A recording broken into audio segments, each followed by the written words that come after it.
Hello everyone, कैसे हैं आप सभी। In last class we discuss about the life cycle of the Funaria. Today we will discuss about the sporophyte of the Bryophyta and mainly we will focus on the capsule and the gemma cup. तो बेटा आज जो हमें discuss करना that is sporophyte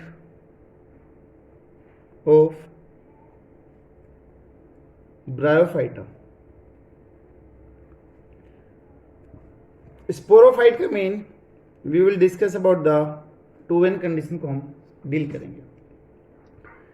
2n condition कहां पर आई थी, कैसे आई थी, वो चीज आपको पहले से पता है कि तब आर्किगोनियम में एग सेल फर्टिलाइज हो गई थी तो वहां पर जाइगोट से एम्ब्रियो की फॉर्मेशन हो गई थी. ठीक है, एक बार मैं फिर से आपको थोड़ा सा रिवाइज करवाता हूं कि ये था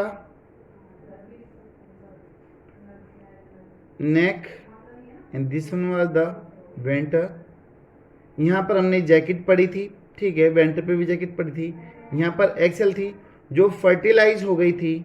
वो फर्टिलाइज होने के बाद में जाइगोट या फिर एम्ब्रियो की फॉर्मेशन हो गई थी. ठीक है, this one is the embryo. बेटा ये एम्ब्रियो था, ठीक है, जो किस में डेवलप हो रहा था, वेंटर के अंदर डेवलप हो रहा था. ठीक है, वेंटर में बनने लग रहा था. अब इस वेंटर की एक जो सेलुलर लेयर है वो आती है और इस एम्ब्रियो को क्या करती है, कवर करती है. ध्यान देना कि जो एक लेयर है किसकी, वेंटर की, वो एम्ब्रियो को कवर करती है और ये जो मेम्ब्रेन है जो इसको कवर करती है that is known as the calyptra. क्या बोलते हैं, कैलीपेट्रा बोलते हैं. बेटा कैलीपेट्रा कहाँ से अराइज हुई है, कैलीपेट्रा अराइज फ्रॉम द वेंटर. तो इसकी प्लोइडी भी क्या होगी, वेंटर वाली होगी, दैट इज द एन. लेकिन एम्ब्रियो कैसे होगा, 2n होगा. ठीक है, अभी होगा क्या कि जैसे जैसे एम्ब्रियो ग्रोथ करता हुआ चलेगा तो वैसे वैसे ही कैलीपेट्रा भी उसके साथ में स्ट्रेच होती हुई जाती है. तो कुछ ऐसी दिखाई देगी. ये मान लो हम बना देते हैं, वेंटर बना देते हैं. This one is the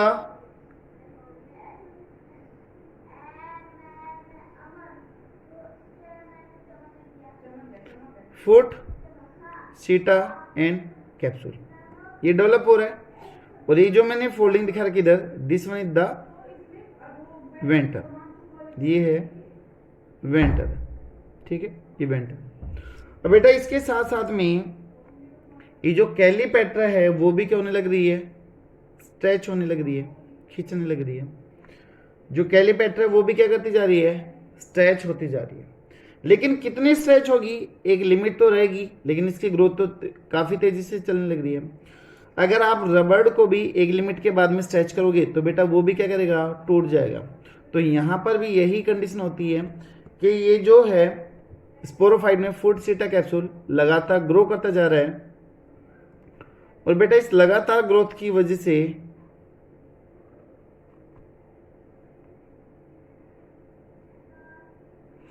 जो कैलीपेट्रा मेम्ब्रेन थी वो टूट जाती है, गेट ब्रेकडाउन, टूट गई. और इसके कुछ छोटे पार्ट है जो नीचे अटैच रह जाते हैं वेंटर के साथ में. This remaining part of the calyptra is known as the vaginula. These are known as the vaginula. Vaginula बोलते हैं. वेजिन्यूल क्या, they are the remaining part of calyptra. बेटा कैलीपेट्रा का रिमेनिंग पार्ट है दैट इज द वेजिन्यूल, जो नीचे. Calyptra कहां पर है, this one is the calyptra. ये कैलीपेट्रा है जो अभी इस कैप्सूल के ऊपर ही क्या है, अटैच है. ठीक है, अब ये टूट चुकी है तो यहाँ पर सप्लाई क्या हो जाएगी, वाटर की, फूड की, सबकी सप्लाई बंद हो गई. तभी धीरे धीरे क्या करेगी, ड्राई हो जाएगी. ठीक है, सूखना स्टार्ट करेगी और बेटा उसके बाद में फिर फाइनली क्या हो जाएगा, यहाँ पर दिखा रहा हूं मैं एरो का साइन, आगे कंटिन्यू. यहां से अगर आप देखोगे तो जो फूड, सीटे, कैप्सूल है वो फुली डेवलप हो चुके हैं. ठीक है, इसके ऊपर एक कैप लाइक स्ट्रक्चर डेवलप हो जाती है, that is known as the operculum. क्या बोलते हैं इसको? Operculum. This one is the capsule, this one is the seta या फिर setae, and this one is the foot. ठीक है, और इसके नीचे क्या होगा? वेंटर होगा। अब देखो जो कैलीपेट्रा थी बेटा वो ड्राई हो चुकी थी, calyptra get dry and this calyptra get remove out by the air, है ना, हवा की सहायता से ये चीज क्या हो जाएगी? रिमूव आउट हो जाएगी। तो मैं इधर लिख रहा हूं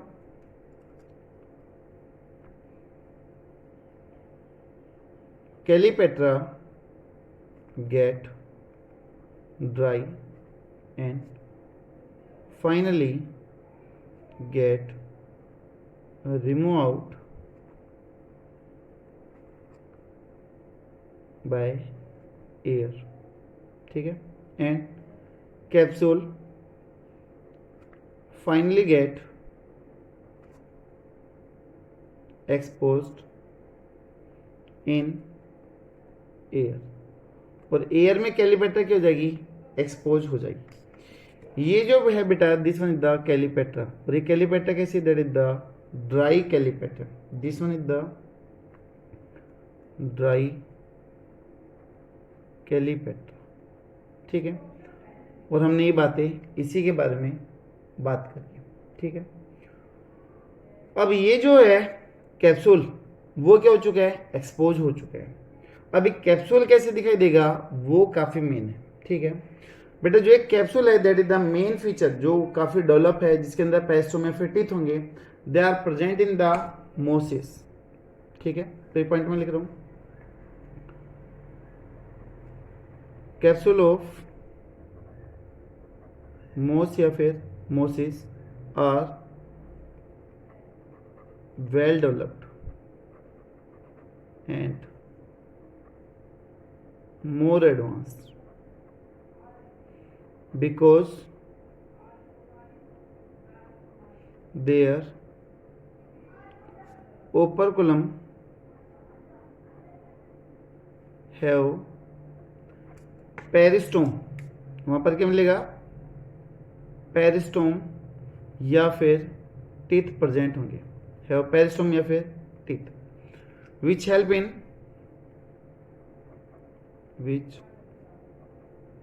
help in dispersal of spore, है ना, स्पोर को डिस्पर्स करने में क्या करेंगे? हेल्प करेंगे। ठीक है, इनको हम डिटेल से पढ़ेंगे कि पेरिस्टोम क्या है, इसका नेचर क्या होगा, प्लोइडिक है या फिर नहीं है, कितने टीथ होंगे, कितने लेयर में अरेंज होंगे, वो एक हर एक चीज हमें डिटेल से देखनी है। तो नेक्स्ट अब हमें देखना है यहाँ पर कैप्सूल की स्ट्रक्चर। ये स्पेस थोड़ा सा कम है, जहां पर नहीं आएगा तो हम आगे उसको डिटेल से देखते हैं, लेकिन बेटा है बहुत मेन। तो यहां पर हम बात करते हैं that is structure of capsule.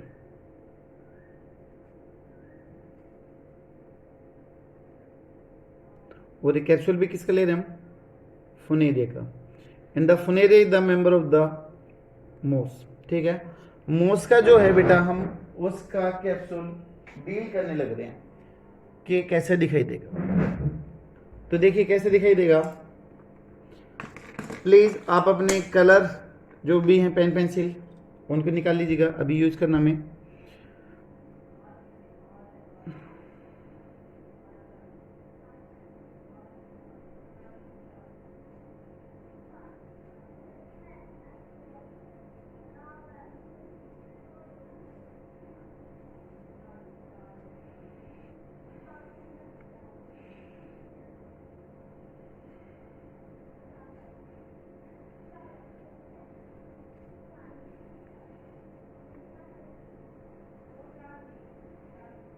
ठीक, कैप्सूल कुछ ऐसा दिखाई देगा, कैप्सूल कुछ ऐसा अपीयर होगा। ठीक है, जो ये अपर वन पार्ट है this one is the operculum. पहला जो ऊपर वाला पार्ट है that is the operculum, first part is the operculum.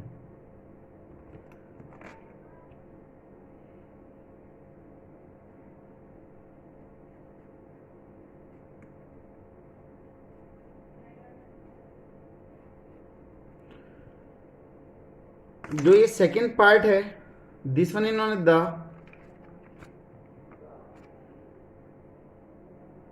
This part इन्होंने second part that is theca, THECA, theca, ठीक है, ठीक है। This one is the middle part, ये अपर वन था and this one is the middle part. And बेटा this one is the last part which इन्होंने the apophysis.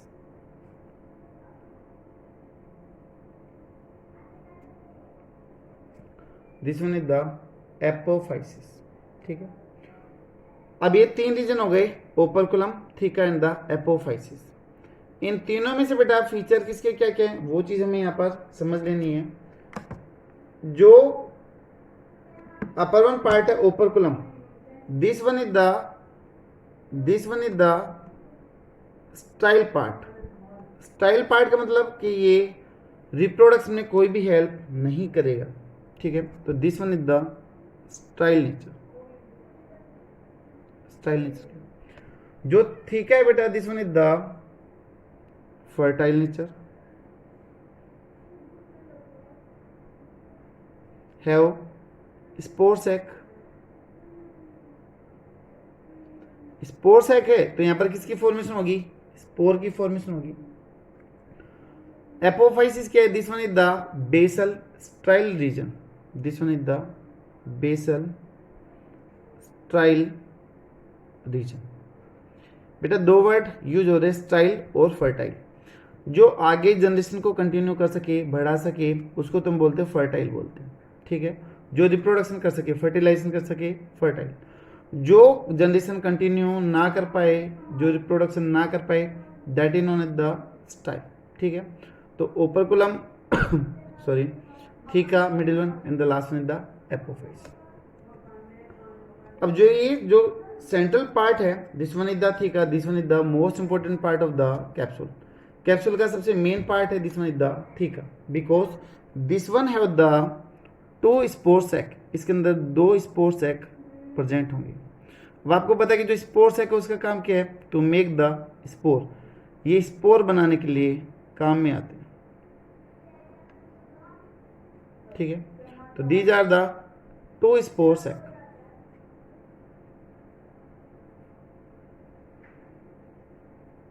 तो spore sac हो गए बेटा। इन स्पोर सैक के बाहर दे हैव द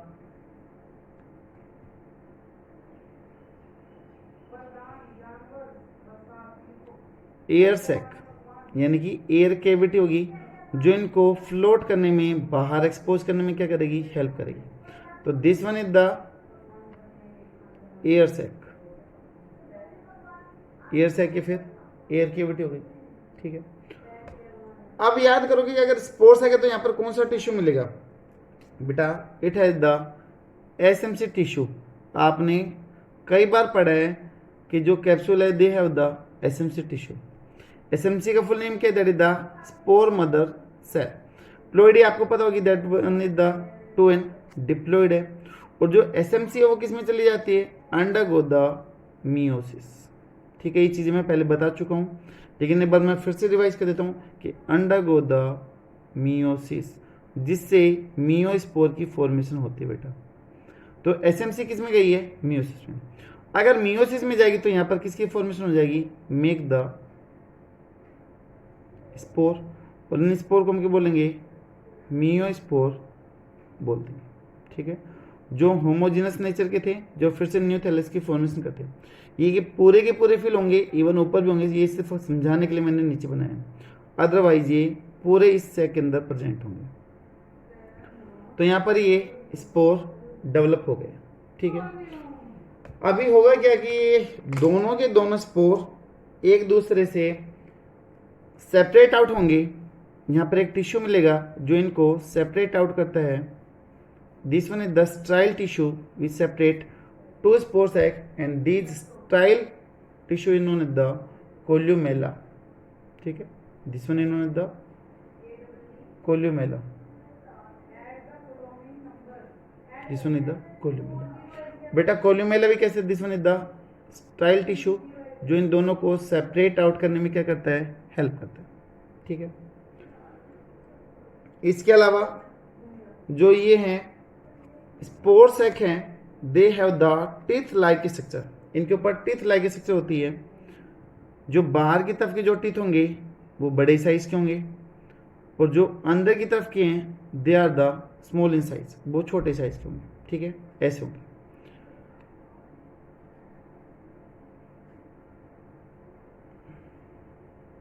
ऐसे। तो ये जो आपको टीथ लाइक स्ट्रक्चर दिखाई दी है ऑरेंज कलर में, दिस वन इज द बेटा पेरिस्टोम, या फिर इसको आप टीथ बोल सकते हो, पेरिस्टोम या also known as the teeth. काफ़ी मेन है, जहाँ से क्वेश्चन नीट एग्जाम में या फिर कंपटीशन एग्जाम में बनते हैं, ठीक है। पेरिस्टोम या फिर इसको हम क्या बोल देंगे, टीथ बोल देंगे, ये हमें डिटेल से डील करना है। इसके अलावा अब बेटा इस थीका में इन स्पोर सैक के बाहर कुछ टिश्यू होगा, this one is the assimilatory tissue. जो ये एसिमिलेटरी टिश्यू है that can perform the photosynthesis and make their own food, photosynthesis कर सकती है और अपना खाना बना सकती है।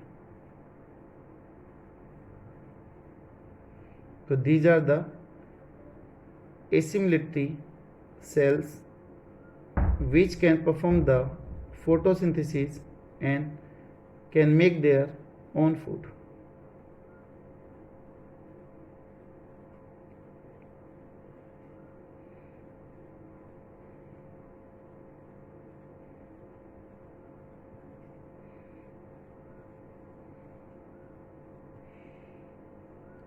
तो बेटा जितना भी एक ग्रीन कलर का दिखाई दे रहा है आपको, this one is the assimilatory tissue.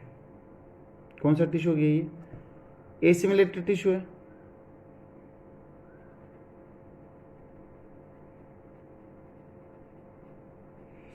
Assimilatory tissue क्या करेगा, परफॉर्म फोटोसिंथेसिस।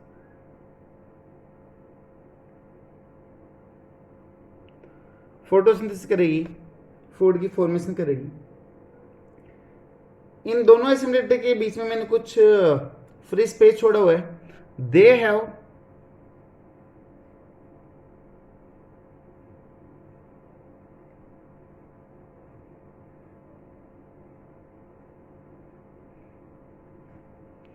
कंडक्टिंग टिश्यू, है ना, these are the conducting tissue जो वाटर और मिनरल्स को अपलिफ्ट करने में हेल्प करेंगे। आप बोलोगे जी इधर तो जाइलम फ्लोएम है ही नहीं, बेटा जाइलम फ्लोएम नहीं है, पर उनके जैसे काम करने वाले यहाँ पर कुछ टिश्यू प्रेजेंट है। आपने देखा था लिफोइड एंड द फाइलोइड, तो वो यहाँ पर हेल्प करेंगे। तो these are the conducting tissue जो कंडक्ट करने में क्या करते हैं, हेल्प करते हैं, ठीक है।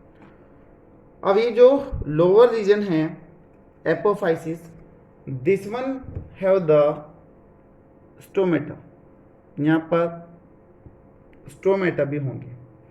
अब स्टोमेटा क्या हो गया, एडवांस फीचर हो गया। एल्गी में क्या था, अब्सेंट, बट यहाँ पर ब्रायोफाइटा में स्टोमेटा क्या हो गए, प्रेजेंट हो गए। तो these are the circular, these are the circular stomata. Circular stomata है जो एपोफाइसिस रीजन के अंदर क्या होंगे, प्रेजेंट होंगे, ठीक है। इसके अलावा ये स्टोमेटा कैसे होंगे, सर्कुलर नेचर के होंगे, जो थोड़ा बहुत एक्सचेंज करने में हेल्प करते हैं, ठीक है। ये बन के बेटा पूरी की पूरी स्ट्रक्चर किसकी, ये कैप्सूल की स्ट्रक्चर है, जो हमने फुनेरिया का कैप्सूल है वो यहाँ पर डील किया है, ठीक है। मैं स्क्रीन को, तो ये हो गया है यहाँ पे कैप्सूल की स्ट्रक्चर। अब कैप्सूल में जो सबसे मेन पार्ट है जहां से कंपटीशन एग्जाम में क्वेश्चन बनते हैं, this one is the peristome या फिर टिथ। तो next one is the peristome या फिर टिथ की बात करनी है जहां से क्वेश्चन बनते हैं। पेरिस्टोम के फीचर क्या क्या है, कि जो पेरिस्टोम है this one is the A cellular in nature, यानी कि बेटा सेल का बना हुआ नहीं है, ठीक है। जिसमें बोल दूं कि सिर्फ और सिर्फ प्रोटीनस नेचर का है, तो क्या उसकी कोई प्लॉइडी होगी, नहीं होगी। तो this one is the acellular, so no ploidy, कोई भी प्लोइडी नहीं होगी। ठीक है, कितने नंबर में है? These are the 32 in number, 32 number में। कितनी रो में प्रेजेंट है? अरेंज इन 2 रो।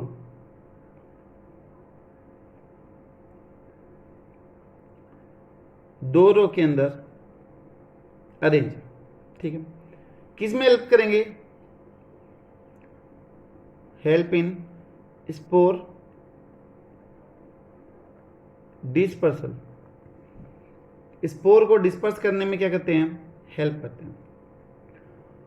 अभी जो है 2 रो, उसमें 2 रो कौन कौन सी बनती हैं, उनको हम क्या क्या नाम देते हैं वो हम यहाँ पर देखते हैं। तो these 32 teeth are present in the 2 row।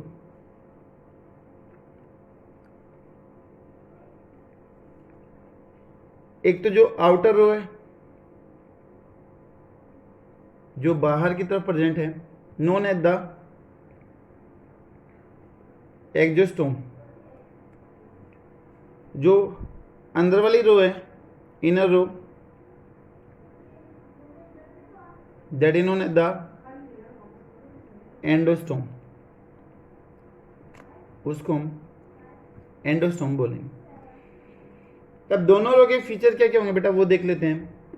कितने नंबर में? आउटर रो के अंदर जो टीथ हैं 16 नंबर, आउटर रो में 16 है। कैसे हैं? ठीक है, इनर रो में भी कितने होंगे? 16 होंगे, बट ये कैसे होंगे? थिन होंगे, ये टीथ पतले होंगे। इसके अलावा जो ये आउटर टीथ हैं, they are the hygroscopic in nature. Hygroscopic bands are present. Hygroscopic word clear होगा? तो वो स्ट्रक्चर जो एयर से डायरेक्टली मॉइस्चर को या फिर वाटर को अपटेक कर ले, that is known the hygroscopic nature. तो हाइग्रोस्कोपिक नेचर होने के लिए यहाँ पर हाइग्रोस्कोपिक बैंड का होना जरूरी है। तो दे हैव द हाइग्रोस्कोपिक बैंड, तो यानी कि उनका नेचर कैसे हो गया? हाइग्रोस्कोपिक नेचर हो गया। यहाँ पर बेटा हाइग्रोस्कोपिक नेचर क्या होगा? एब्सेंट होगा। नेक्स्ट पॉइंट, ये किस में हेल्प करेंगे? Help in spore dispersal. Spores को डिस्पर्स करने में जो मेन रोल होगा वो किसका होगा? एक्सोस्टोम को होगा। एंडोस्टोम की बात करें तो not so much role in spore dispersal. ठीक है, तो इतना ज़्यादा रोल नहीं होगा। इसके अलावा जो ये एक्सोस्टोम है, they are the red in colour. ये जो बाहर वाले जो टीथ हैं, they are red in colour. और तब की अगर मैं यहाँ पर बात कर दूं एंडोस्टोम में, तो दे आर कलरलेस। ये कैसे होंगे? कलरलेस होंगे। ठीक है, अब ये टीथ दिखाई कैसे दे रहे हैं वो भी एक बार इधर डील कर लेते हैं साथ के साथ में। देखिए, जो बाहर वाले टीथ हैं वो हमने बोला कि लार्ज हैं। ठीक है, ठीक है, तो ये हो गए, लार्ज हो गए और थिक हो गए। जो अंदर की तरफ के जो टीथ होंगे, they are the small and colourless.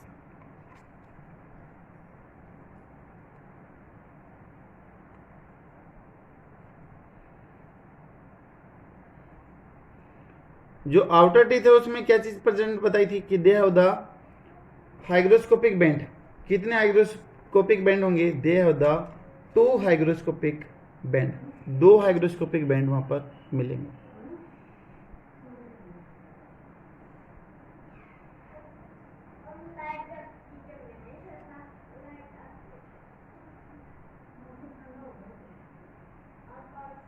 कैसे प्रेजेंट होंगे? तो दीज आर द एक्सोस्टोम, और एक्सोस्टोम के अंदर ये हाइग्रोस्कोपिक बैंड हो गए हैं। इवन कहीं कहीं पर ऐसे सर्कुलर भी दिखा रखे हैं।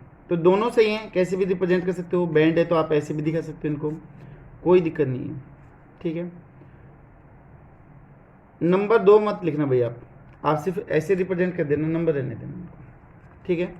तो ये हाइग्रोस्कोपिक बेंड हो गए। अंदर की तरफ के जो ये हैं छोटे हैं, दीज आर द एंडोस्टोम। कैसे हैं? कलरलेस है, यहाँ पर कोई भी हाइग्रोस्कोपिक बेंड नहीं है, नो हाइग्रोस्कोपिक बेंड, ठीक है। तो बेटा ये हो गए यहाँ पर पेरिस्टोम की स्ट्रक्चर की जो टीथ है वो कैसे अपीयर होंगे, कैसे अरेंज होंगे, वो यहाँ पर हमने देखा, ठीक है। अभी बेटा जो अभी हमने पेरिस्टोम देखा है उससे रिलेटेड हम एक दो छोटी छोटी टर्म्स देखते हैं। First one is the diplolepidous condition. कई बार एग्जाम में पूछ ली जाती है, पता तो हमें सब कुछ है लेकिन अगर टर्म नहीं देख रखी है तो कंफ्यूज हो जाते हैं। तो डिप्लोलेपिडेस भी बोलते इसको।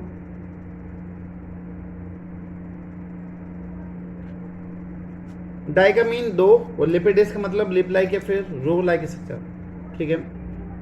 When teeth are present in two row, अगर दो रो में प्रेजेंट हो तो उसको हम डाइलेपिडेस कंडीशन बोल देते हैं। दूसरी टर्म आ गई है दैट इज द एपिक्रिनोइड। एपिक्रिनोइड बेटा एपिक्रिनोइड क्या होती है कि जो टीथ हैं वो एक दूसरे के ऊपर सुपर इम्पोज होते हैं। एक टीथ अंदर की तरफ है, एक उसके बाहर की तरफ होगा, तो उस सुपर नेचर को, सुपर इम्पोज नेचर को हम क्या बोलते हैं? एपिक्रिनोइड बोलते हैं। टीथ आर superimposed to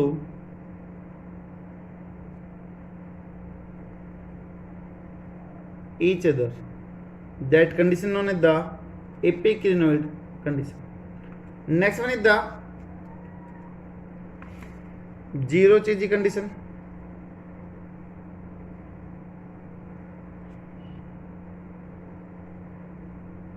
बेटा जो जीरो वर्ड आता है that is for the dry condition, dry condition के लिए आता है।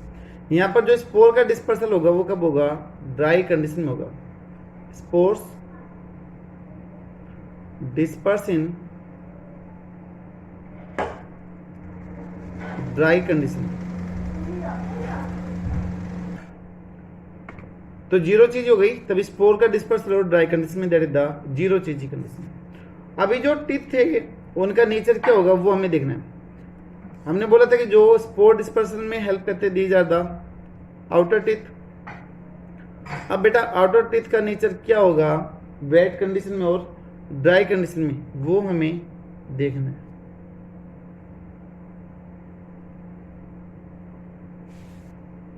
इन वेट कंडीशन और एक तरफ in dry condition. Outer teeth की बात करें, ठीक है। अगर देखो बाहर के टीथ वेट कंडीशन में हैं तो उनके अंदर हाइग्रोस्कोपिक बैंड है। अगर हाइग्रोस्कोपिक बैंड है तो they will absorb the water. तो इन वेट कंडीशन जो आउटर टीथ है ना, वेट कंडीशन में क्या करेंगे? एब्जॉर्ब वाटर, पानी को एब्जॉर्ब करेंगे क्योंकि उनके अंदर क्या है? हाइग्रोस्कोपिक बैंड है। दूसरा, अगर वाटर को एब्जॉर्ब करेंगे तो गेट टर्जिड, खिंच जाएंगे, साइज कैसे हो जाएगा उसका? एनलार्ज हो जाएगा। Get turgid, size get increase और एनलार्ज, ठीक है। अगर बेटा साइज उसका एनलार्ज हो गया, बड़ा हो गया, तो जो ओपरकुलम था, जो माउथ था कैप्सूल का, वो ओपन रहेगा फिर क्लोज हो जाएगा। माउथ गेट क्लोज्ड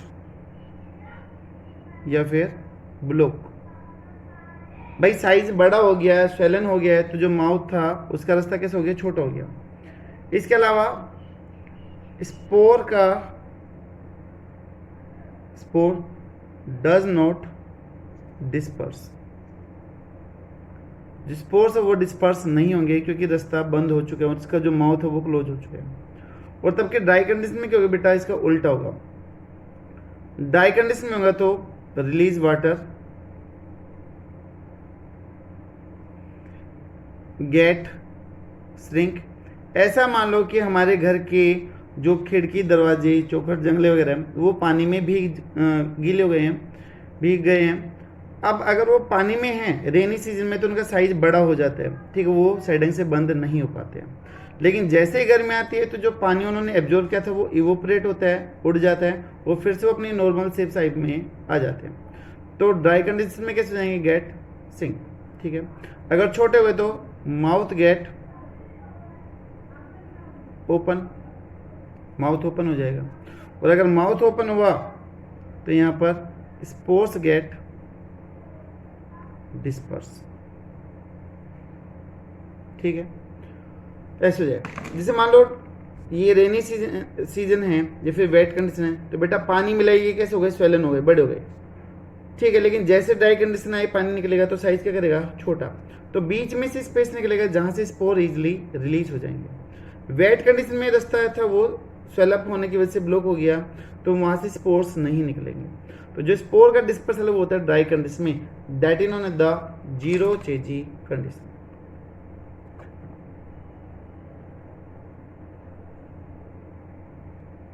तो बेटा ये था आज का वीडियो जिसमें हमने कैप्सूल के बारे में बात करी थी, उसके जो मेन पॉइंट थे फॉर द कंपटीशन एग्जाम वो हमने यहाँ पर डील करे। ब्रायोफाइटा का एक लास्ट वीडियो रहेगा जिसके अंदर हम structure of gamma cup and कुछ एक्स्ट्रा पॉइंट्स को डील करेंगे। आई होप चीज़ें क्लियर होगी, आपको समझ में आ रही होगी। थैंक यू सो मच, मन लगा के अच्छे से पढ़ते रहिएगा।